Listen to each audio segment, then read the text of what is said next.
Hello दोस्तों, आपका स्वागत है हमारे YouTube channel study for ITI में। दोस्तों सबसे पहले हम आपको एक बात बताना चाहते हैं कि इस वीडियो में हम आईटीआई सेकेंड ईयर के लिए दोस्तों वर्कशॉप कैलकुलेशन एंड साइंस का कुछ इंपॉर्टेंट प्रश्न लेके आए हैं जो कि सीबीटी एग्जाम में बहुत ही मोस्ट इम्पॉर्टेंट है। ठीक है दोस्तों, एकदम मोस्ट इम्पॉर्टेंट है दोस्तों। जी हाँ, तो इस वीडियो को आप लोग लास्ट तक जोड़ देखिएगा। और पहली बात मैं आपको बताना चाहता हूँ कि ये वीडियो जो है वो हमारा पार्ट 5 है। ठीक है, जैसा कि थंबनेल में आप लोगों ने देखा, तो ये वीडियो हमारा पार्ट 5 है। पार्ट 1, 2, 3, 4 अगर आपने नहीं देखा है अभी तक तो प्लेलिस्ट में आप जाएंगे तो वहाँ WCS सेकंड ईयर के नाम से प्लेलिस्ट बनी हुई है, वहाँ पे आप जाकर देख सकते हैं। ये ऑल ट्रेड के लिए दोस्तों कॉमन है। ठीक है, WCS ऑल ट्रेड के लिए कॉमन होता है। ठीक है दोस्तों, तो ये आप लोग जरूर देखिए, अपने दोस्तों में भी इससे ज़्यादा से ज़्यादा शेयर कीजिए। ठीक है, जिससे हमारा मोटिवेट हो, हमारा मोटिवेशन बढ़े और हम ऐसे ही वीडियो ज़्यादा से ज़्यादा आप लोगों के लिए लाते रहें। ठीक है, जब तक आपका एग्जाम ना हो जाए।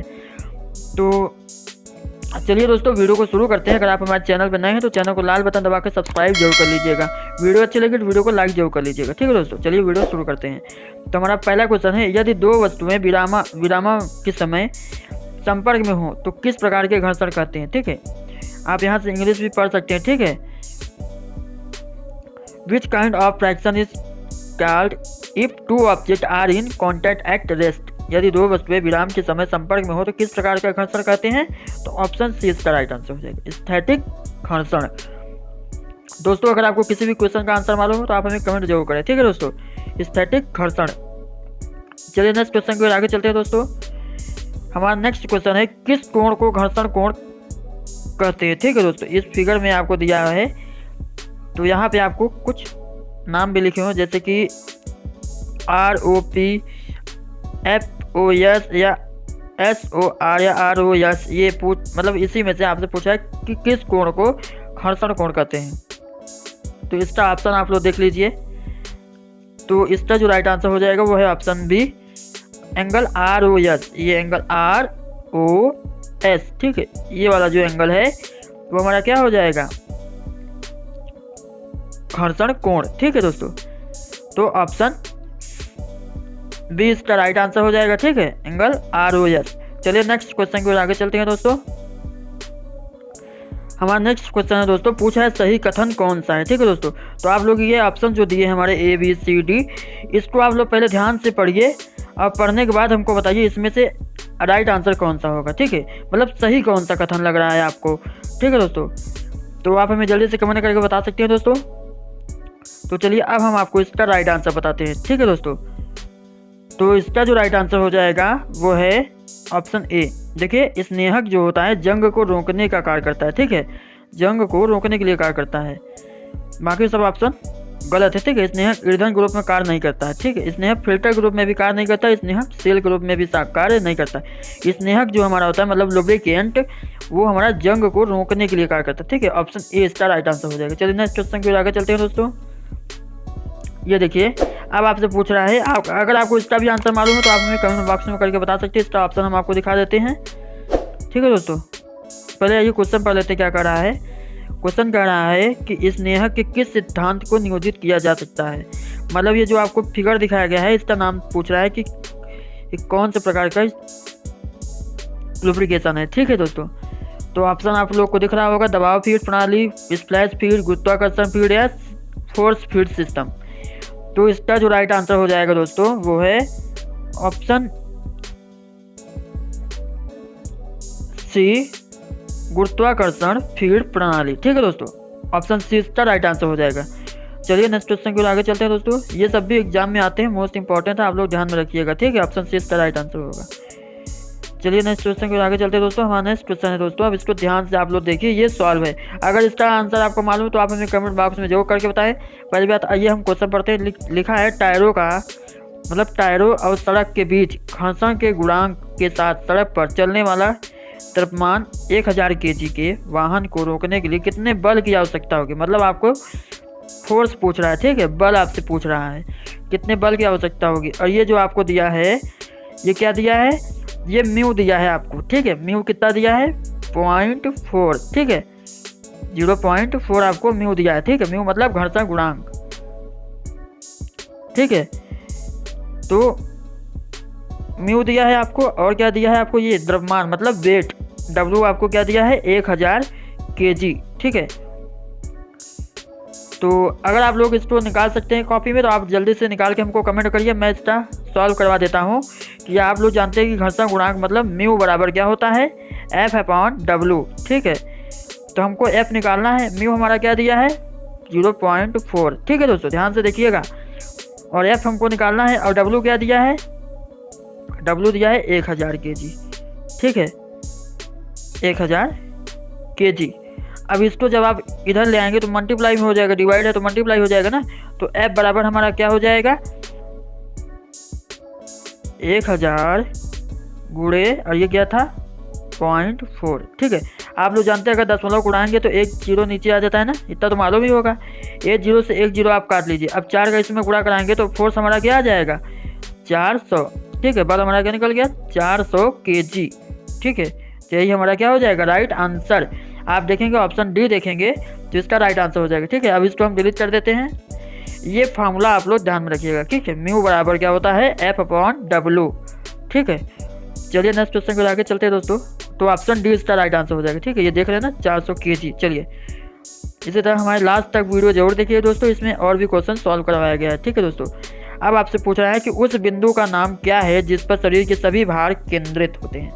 दोस्तों आई होप कि इसका आंसर आपको मालूम हो, तो आप कमेंट बॉक्स में जरूर बताएं, ठीक है दोस्तों।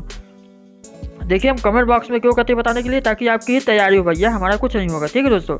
आप कमेंट करेंगे तो यहाँ जो भी गलती कर देंगे वो आप देख लेंगे, ठीक है दोस्तों। वो आपसे एग्जाम में गलती नहीं होगी, इसलिए मैं कहता हूँ कि कमेंट करके जरूर बताइए, ठीक है दोस्तों। तो इसका जो राइट आंसर हो जाएगा दोस्तों वो है ऑप्शन बी गुरुत्वाकर्षण केंद्र, ठीक है। उस बिंदु का नाम क्या है जिस पर शरीर के सभी भार केंद्रित होते हैं, तो सेंटर ऑफ ग्रेविटी, ठीक है। ऑप्शन बी इसका राइट आंसर होगा। चलिए नेक्स्ट क्वेश्चन को आगे चलते हैं दोस्तों।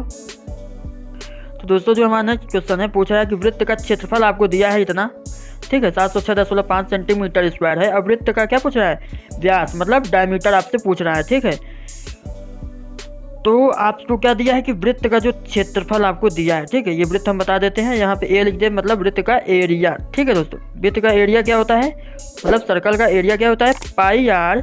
इसको आप लोग कॉपी में तुरंत नोट कर लीजिए दोस्तों कि सर्कल का जो एरिया होता है πr²। अब सर्कल का एरिया आपको दिया है तो सेम टू सेम इसी फॉर्मूले पे यहाँ एरिया दिया है ना, यहाँ पे आप लोग रखिए 706.5, ठीक है। अब बराबर पाई का मान क्या होता है तो मैंने बताया था 22/7 रखिए या 3.14, ठीक है। अब यहाँ पे r²। अब आपको चूंकि व्यास निकालना है तो रेडियस निकालेंगे तो व्यास आसानी से निकल जाएगा, क्योंकि व्यास क्या होता है त्रिज्या का दुगना होता है, ठीक है। डायमीटर है रेडियस का क्या होता है दुगना होता है, तो वो आसानी से निकल जाएगा। अब आप लोग ये मल्टीप्लाई में इधर ले आएंगे तो क्या हो जाएगा डिवाइड में हो जाएगा ना। तो r² बराबर 706.5/3.14। अब दोस्तों आप इसको डिवाइड कर लीजिएगा, दशमलव हटाइएगा, भाग वोग दीजिएगा, काटिए पीटिएगा, तो आपका क्या आ जाएगा यहाँ पे दोस्तों। अगर हम काटने लगेंगे तो वीडियो काफ़ी लंबी हो जाएगी, ठीक है दोस्तों। तो हमारा जो r² बराबर हो जाएगा, आप इसको जब भाग देंगे या काटेंगे तो हमारा जो r² बराबर आ जाएगा कितना आ जाएगा 225, ठीक है दोस्तों 225।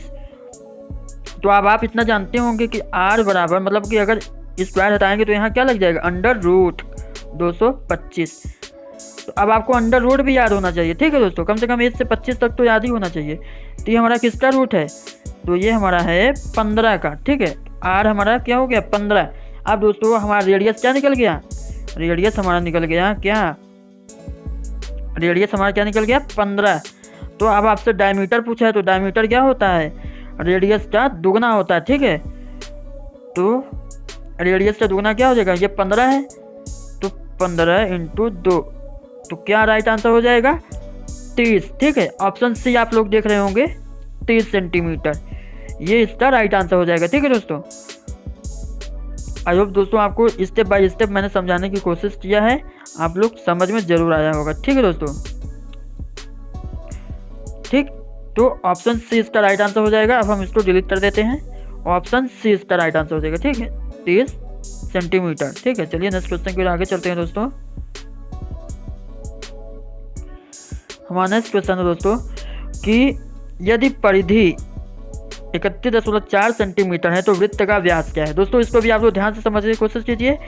जो हमारा सर्कल होता है उसकी परिधि, ठीक है, उसकी परिधि, ठीक है, परिधि क्या होती है? परिधि होती है 2 पाई आर।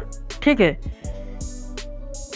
ये फार्मूला आप लोग ध्यान में रखिएगा। ठीक है, ये फार्मूला आप लोग कॉपी में तुरंत नोट कर लीजिए कि जो सर्कल की परिधि होती है, परिधि मतलब सरकमफ्रेंस। ठीक है, सरकमफ्रेंस 2 पाई आर होता है।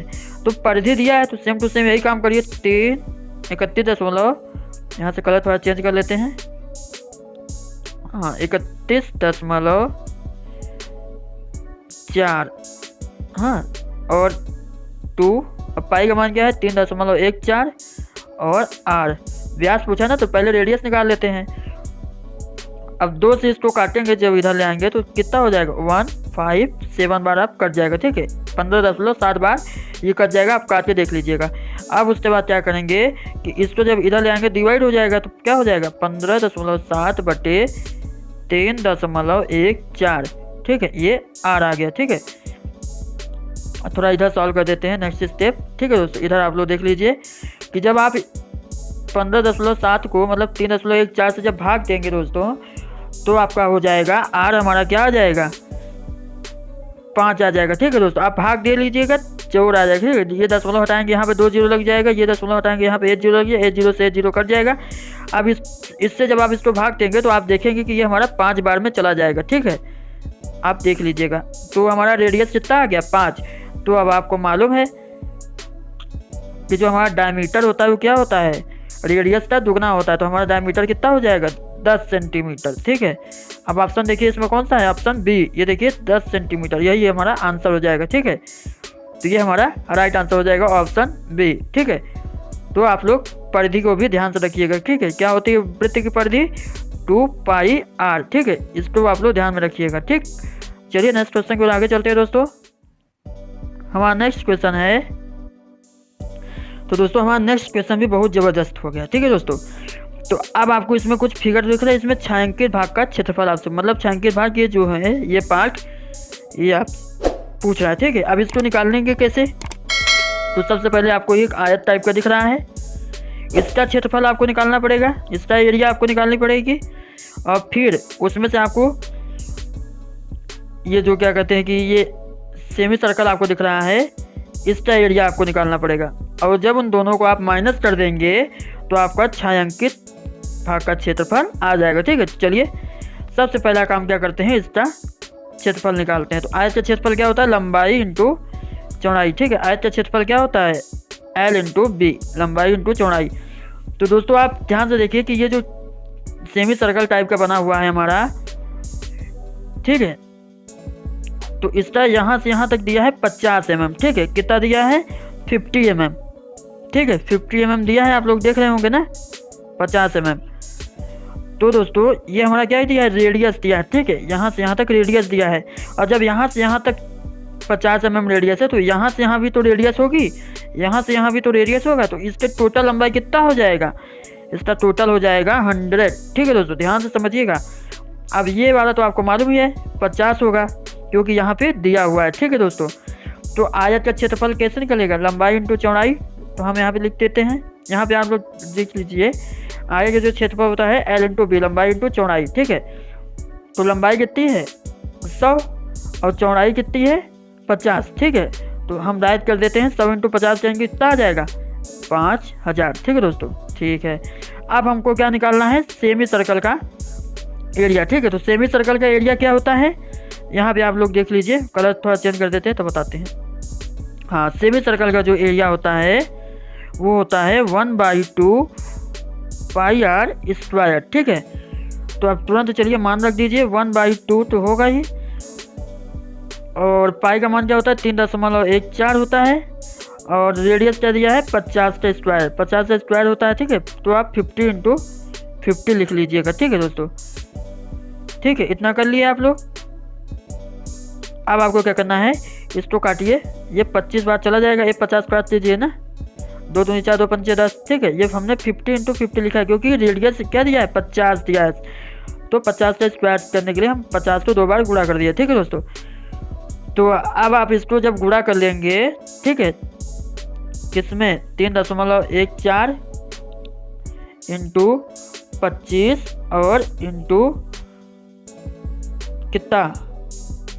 50, इसको आप लोग जब गुणा कर लेंगे दोस्तों तो आपका क्या आ जाएगा जानते हैं? चलिए हम डिलीट कर देते हैं। ये आप लोग नोट कर लीजिएगा, आयत का क्षेत्रफल हमारा निकला है 5000। ठीक है, इसको हम थोड़ा डिलीट कर देते हैं ताकि आपको अच्छे समझा पाएँ। ठीक है, तो सेमी सर्कल का एरिया भी आपने देखा 3.14 इंटू 25 इंटू 50। ठीक है दोस्तों, अब कैसे आया तो अभी आपने देखा। ठीक है ना, तो अब आप इसका जब इंटू करेंगे तो आपका आ जाएगा 3925 मिलीमीटर स्क्वायर। ठीक है, और आयत का क्षेत्रफल क्या आया था हमारा?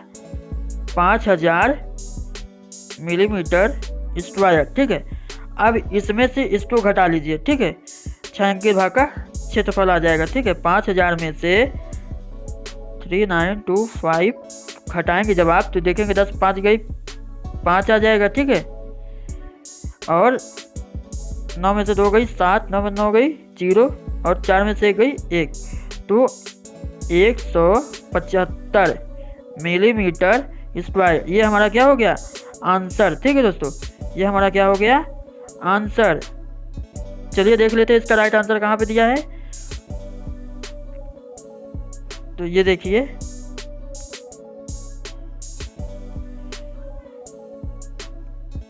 तो दोस्तों ये देखिए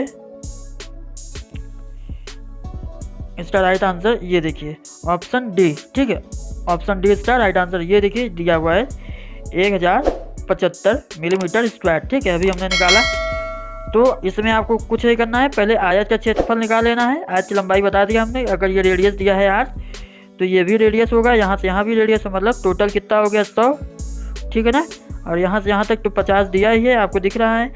तो सेम टू सेम आप सेमी सर्कल का एरिया क्या होता है? सेमी सर्कल का जो एरिया होता है 1/2 पाई आर स्क्वायर। ठीक है, आयत का क्या होता है? L into B. इतना आप लोग ध्यान में रखिएगा, आपका निकल आएगा। ठीक है, ये फार्मूला आप लोग जरूर लिख लीजिएगा। ठीक है, चलिए नेक्स्ट क्वेश्चन को आगे चलते हैं। ऑप्शन डी इसका राइट आंसर हो जाएगा। हमारा नेक्स्ट क्वेश्चन है दोस्तों, पूछ रहा है कि ये जो दिया हमारा दिया है कि a की पावर m की पावर n किसके बराबर है। ठीक है, कुछ ये क्वेश्चन दिया है। तो दोस्तों आप जब जानते हैं जब ब्रैकेट हटाएंगे तो क्या हो जाएगा? a की पावर m इंटू n। ठीक है ना, तो वही हमारा पूछ रहा है। तो इसका राइट आंसर क्या हो जाएगा? ऑप्शन डी देखिए लिखा है ना, a की पावर mn के मतलब इंटू में। ठीक है, तो यही ऑप्शन डी हमारा राइट आंसर हो जाएगा। चलिए नेक्स्ट क्वेश्चन की ओर आगे चलते हैं दोस्तों। हमारा नेक्स्ट क्वेश्चन पूछ रहा है, फार्मूला पूछ रहा है। ठीक है दोस्तों, इसको भी आप लोग नोट कर लीजिएगा। a प्लस बी का होल स्क्वायर का फार्मूला पूछ रहा है। तो इसको भी हमारे आप में से बहुत लोग जानते होंगे ना दोस्तों, तो आप इसको कमेंट करके बता सकते हैं। इसका जो राइट आंसर हो जाएगा वो है option A square plus 2ab plus B square, या फिर a square plus B square plus 2ab। ठीक है, तो ऑप्शन ए इसका राइट आंसर हो जाएगा। ठीक है, ये फार्मूला है, इसको आप लोग अपने कॉपी में जो नोट कर लीजिएगा। चलिए नेक्स्ट क्वेश्चन को आगे चलते हैं दोस्तों। हमारा नेक्स्ट क्वेश्चन पूछ रहा है दोस्तों कि a की पावर 5 की पावर 7। तो अभी हमने जैसे कि एग्जाम्पल लिया कि a की पावर m की पावर n ना, तो वो क्या हो जाता है? a की पावर m इंटू n। तो ये भी इंटू हो जाएगा, तो क्या हो जाएगा? ये 5 और 7 कितना हो जाएगा? 5 7 35। तो आप देख रहे हैं ऑप्शन ए इसका राइट आंसर हो जाएगा, a की पावर 35। ठीक है, ऑप्शन ए इसका क्या हो जाएगा? राइट आंसर हो जाएगा। चलिए नेक्स्ट क्वेश्चन को आगे चलते हैं दोस्तों। वीडियो अच्छी लग रही है वीडियो को लाइक जरूर कर दीजिएगा। ठीक है दोस्तों, और अपने दोस्तों में ज़्यादा से ज़्यादा शेयर कीजिए ताकि हम ऐसे ही वीडियो आपके लिए लाते रहें। ठीक है दोस्तों, और चलिए हमारा नेक्स्ट क्वेश्चन दोस्तों पूछ रहा है। तो दोस्तों हमारा नेक्स्ट क्वेश्चन पूछ रहा है x का मान क्या होगा। ठीक है, आपको ये इक्वेशन दिया हुआ है, तो इसको तो बहुत इजी है दोस्तों। जैसे कि हमारा दिया है 11x प्लस 4 बराबर कितना? 37। तो जब 4 इधर जाएगा तो क्या हो जाएगा? माइनस हो जाएगा। तो 11x और 37 में से 4 गए तो कितना हो जाएगा? इधर जाएगा, ये प्लस है ना, तो इधर जाएगा क्या हो जाएगा? माइनस हो जाएगा ना। तो अब आप लोग डायरेक्ट करना सीखे दोस्तों कि जब 37 में से 4 जाएगा तो क्या हो जाएगा? 33। ठीक है, 7 में 4 गई 3 और 3 का 3। ठीक है, अब आप लोग डायरेक्ट काट सकते हैं ना, 11 तिहाई 33। तो x का मान क्या आ गया दोस्तों? 3। ये हमारा क्या है? आंसर। ठीक है, तो ऑप्शन कौन सा है? बी हमारा राइट आंसर हो जाएगा। चलिए नेक्स्ट क्वेश्चन की ओर आगे चलते हैं दोस्तों। हमारा नेक्स्ट क्वेश्चन दिया है दोस्तों कि उच्चतम प्रतिबल से कार्यकारी प्रतिबल का अनुपात क्या कहलाता है। ठीक है, इसको आप लोग ध्यान से जरूर देखिए और क्या कहते हैं कि इसको नोट करिए। इस फार्मूले का उपयोग अभी जो हम क्वेश्चन करवाने वाले हैं उसमें इसका उपयोग होगा, आप लोग वहाँ पे देखेंगे। तो ऑप्शन से इसका राइट आंसर हो जाएगा सुरक्षा गुणांक। सुरक्षा गुणांक बराबर क्या होता है, उच्चतम प्रतिबल से कार्यकारी प्रतिबल का अनुपात, मतलब उच्चतम प्रतिबल, ठीक है, हम यहाँ पे लिख देते हैं, और यहाँ पे कार्यकारी प्रतिबल, ठीक है, का अनुपात क्या होता है, सुरक्षा गुणांक। ठीक है, ये आप लोग ध्यान में रखिएगा। अभी इसका सवाल सॉल्व करने में इसका प्रयोग होगा, आप लोग देखेंगे। ठीक है दोस्तों, तो ये आप लोग ध्यान में रखिएगा, उच्चतम प्रतिबल से कार्यकारी प्रतिबल का अनुपात सुरक्षा गुणांक होता है। चलिए नेक्स्ट क्वेश्चन को आगे चलते हैं दोस्तों। अभी आपसे पूछ रहा है कि प्रतिबल विकृति ग्राफ में बी क्या दर्शाता है। ठीक है, आप ग्राफ देख लीजिए, ये प्रतिबल विकृति का ग्राफ है, इसमें जो बी लिखा है ये वाला, ये देखिए बी लिखा हुआ ना, तो ये क्या दर्शाता है यही आपसे पूछ रहा है। तो इसका जो राइट आंसर हो जाएगा दोस्तों वो है ऑप्शन ए, प्रत्यास्थता सीमा को दर्शाता है। ठीक है दोस्तों, ये कभी कभी एग्जाम में पूछ लेता है दोस्तों, ये भी इंपॉर्टेंट है, प्रत्यास्थता सीमा को दर्शाता है। ठीक है, ये बी, तो ये इसका राइट आंसर हो जाएगा। चलिए नेक्स्ट क्वेश्चन को आगे चलते हैं, ऑप्शन ए इसका राइट आंसर हो जाएगा। चलिए नेक्स्ट क्वेश्चन को आगे चलते हैं दोस्तों। हमारा नेक्स्ट क्वेश्चन है, ये देखिए वही वाला क्वेश्चन आ गया। ठीक है, सुरक्षा गुणांक बराबर क्या होता है, उच्चतम प्रतिबल बटे कार्यकारी प्रतिबल। तो आपको यहाँ पे क्या दिया है, उच्चतम प्रतिबल आपसे दिया है 35 किलोग्राम है। ठीक है, पढ़िए 35 किलोग्राम प्रति मिलीमीटर स्क्वायर, और सुरक्षा गुणांक कितना है 5, और स्वच्छित प्रतिबल ज्ञात पूछ रहा है, मतलब कार्यकारी प्रतिबल आपसे पूछ रहा है। तो जैसा कि अभी हमने बताया था ना, सुरक्षा गुणांक बराबर उच्चतम प्रतिबल, हाँ उच्चतम प्रतिबल अपॉन कार्यकारी प्रतिबल। ठीक है, यहाँ हम सही से लिख नहीं पा रहे हैं दोस्तों। ठीक है, आप लोग समझने का प्रयास कीजिए। सुरक्षा गुणांक बराबर उच्चतम प्रतिबल और बटे कार्यकारी प्रतिबल। सुरक्षा गुणांक क्या दिया है 5 लिख लीजिए, और उच्चतम प्रतिबल क्या दिया है 35 लिख लीजिए, और कार्यकारी प्रतिबल नहीं दिया है ना, मतलब यही स्वच्छित प्रतिबल जो है यही हमारा कार्यकारी प्रतिबल, यही आपसे पूछे, तो इसको x मान लीजिए। ठीक है, तो x मान लीजिए। अब आप x को इधर ले जाइए और 5 को इधर ले जाइए। ठीक है, तो x बराबर 35 बटे 5, 5 सते 35, तो हमारा सुरक्षा प्रतिबल जिसको हमने x माना है क्या आ गया 7। ऑप्शन डी इसका राइट आंसर हो जाएगा। ठीक है दोस्तों, अगर ना समझ में आ रहा है तो दोस्तों कमेंट जरूर करिएगा। ठीक है दोस्तों, तो ऑप्शन डी हमारा राइट आंसर हो गया। फार्मूला आप लोग याद रखिएगा, सुरक्षा गुणांक बराबर उच्चतम प्रतिबल, नोट कर लीजिए कॉपी में, अपॉन कार्यकारी प्रतिबल। ये सुरक्षित प्रतिबल जो दिया है इसी को कार्यकारी प्रतिबल भी कहते हैं। ठीक है, चलिए नेक्स्ट क्वेश्चन को आगे चलते हैं दोस्तों। हमारा नेक्स्ट क्वेश्चन है दोस्तों, पूछ रहा है हार्डनिंग करते समय 10 मिलीमीटर मोटी धातु के टुकड़े के लिए सोकिंग जोन में समान रूप से कितना समय लगता है। ठीक है, हार्डनिंग करते समय 10 मिलीमीटर मोटी धातु के टुकड़े के लिए सोकिंग जोन में समान रूप से कितना समय लगता है। तो आपको इसको भी अच्छे से याद रखना है। ऑप्शन ए इसका राइट आंसर हो जाएगा 5 मिनट। ठीक है, 5 मिनट। ठीक है, हार्डनिंग करते समय 10 मिलीमीटर मोटे धातु के टुकड़े के लिए सोकिंग जोन में जो समान रूप से कितना समय लगता है, तो 5 मिनट का लगता है। ठीक है, चलिए नेक्स्ट क्वेश्चन को आगे चलते हैं दोस्तों। हमारा नेक्स्ट क्वेश्चन दोस्तों, कौन सा प्राधिकरण दरों को अनुसूची प्रकाशित करता है। ठीक है, तो ऑप्शन डी इसका राइट आंसर हो जाएगा सरकारी विभाग। दोस्तों अभी हमने जो मॉडल पेपर करवाया था, आप हमारे प्लेलिस्ट में चेक कर सकते हैं। मॉडल पेपर हमने जो बताया है ITI सेकंड ईयर के लिए, उसमें आप देखेंगे कि वर्कशॉप कैलकुलेशन में ये वाला क्वेश्चन पूछा गया है। ठीक है दोस्तों,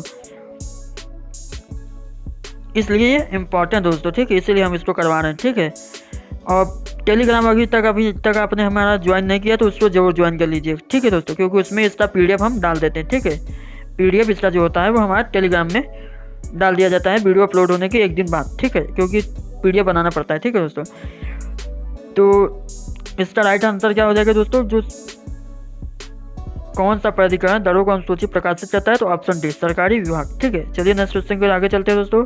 हमारा नेक्स्ट क्वेश्चन है दोस्तों, ये वाला भी मॉडल पेपर में पूछा गया है, पुस्तिका का नाम क्या है जिसमें विभिन्न दरों का संकेत दिया जाता है। तो इसको आप लोग हमेशा याद रखिएगा, ऑप्शन डी मतलब नहीं, मूल्य सूची, ठीक है, मूल्य सूची, ठीक है। पुस्तिका का नाम क्या है जिसमें विभिन्न दरों का संकेत दिया जाता है, तो मूल्य सूची, प्राइस कैटालॉग, ठीक है। ऑप्शन डी इसका राइट आंसर हो जाएगा। चलिए नेक्स्ट क्वेश्चन के आगे चलते हैं दोस्तों।